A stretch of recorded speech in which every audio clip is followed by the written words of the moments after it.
आपण बघत आहात एकेपी न्यूज मराठी, आपला आवाज आपली ताकद। सबस्क्राइब करा, शेअर करा, लाईक करा। AKP news Marathi. 2 आठवड्यापासून नाशिक शहरात पावसाने विश्रांती घेतली होती। मात्र 19 ऑगस्ट रोजी दुपारी 3 वाजेच्या सुमारास अचानक पावसाने हजेरी लावली। तासभर पावसाने तुफान बॅटिंग केल्याने शहरातील अनेक रस्ते जलमय झाले। तसेच उड्डाण पुलावरील जशी पाण्यामुळे नदीच वाहताना दिसत होती।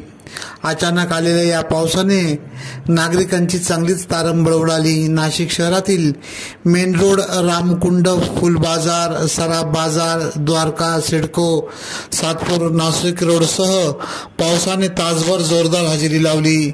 या पावसामुळे अनेक वाहनधारकांची चांगली त्रिधा त्रिपट उडाली व वाहतूक कोंडी झाल्याचे चित्र दिसून आले। यामुळे नागरिकांनी संताप व्यक्त केला।